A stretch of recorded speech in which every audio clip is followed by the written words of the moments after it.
Nako po, ito na po mga kaidol. Good news na good news po ito mga kaidol, no? Kumilik, idiniklarar na panalo si Bini Abante pagka kongresista mga kaidol. Nako po, palakpakan po natin yan mga kaidol. At ito mga kaidol ha, hindi po ito basihan sa boto mga kaidol. Hindi po ito basihan kung sinong lamang sa boto mga kaidol, no? Kasi si Jewel Oy mga kaidol ay isang Chinese. Isang Chinese si Jewel Oy mga kaidol. Kaya na-disqualified po si Jewel Oy mga kaidol, no? At ito mga kaidol, idiniklarar na mga kaidol na si Bini Abante ay panalo pagka 6th district sa kongresista mga kaidol. Ala ko. Good news na good news po ito mga kaidol, no? At dahil dyan mga kaidol, no? Yung ini-endorse ni Isko Moreno mga kaidol ay isang Chinese si Jewel Oy mga kaidol, no? Ayan mga kaidol ha, para maliwanagan din yung mga DDS vlogger dito mga kaidol na mga bubo at tanga, fake news, at sa mga DDS supporters na mga bubo at tanga na kahit anong ibabalita nyo hindi makaintindi yung mga DDS supporters kasi mga bubo at tanga. At ito mga kaidol ha, ulitin ko mga kaidol, si Jewel Oy ay isang Chinese mga kaidol.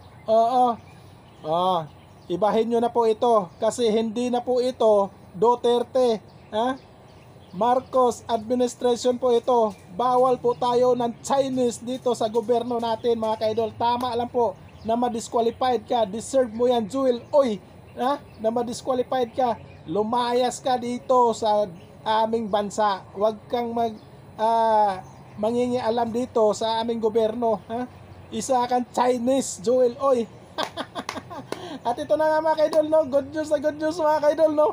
Si Bini Abante ay panalo mga kaidol bilang kongresista mga kaidol. At ito, panoorin po natin ang video mga kaidol. Magbabalik Kongreso si Representative Bienvenido Benny Abante Jr. bilang Manila 6th District Rep ngayong 20th Congress. Ito ay makaraang inanunsyo ng Commission on Elections sa COMELEC na walang bisa ang congressional candidacy ng kanyang nakatunggali na si Luis Joel Chua Uy. Dahil dito, formal nang idineklara si Abante bilang duly elected member ng House of Representatives.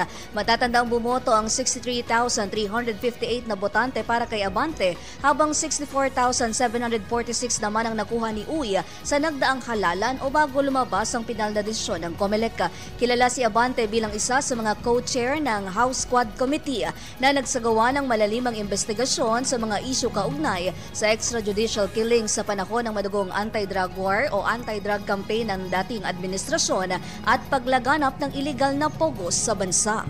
Disqualified si Jewel Oy, no? Klarong-klaro naman. Kahit yung apelyido mga kaidol, Oy, insect talaga yan, Chinese talaga yan mga kaidol, no? Disqualified mga kaidol, kaya si Bini Abante ang nagwagi mga kaidol bilang 6th district, bilang kongresista mga kaidol. Yari ka na, Sara Lustay. At hanggang dito na lang po tayo mga kaidol. Maraming salamat po sa inyo mga kaidol. Sa hindi pa tayo magtapos, isang like naman dyan mga kaidol. At mag-ingat po tayo palagi. God bless mga kaidol.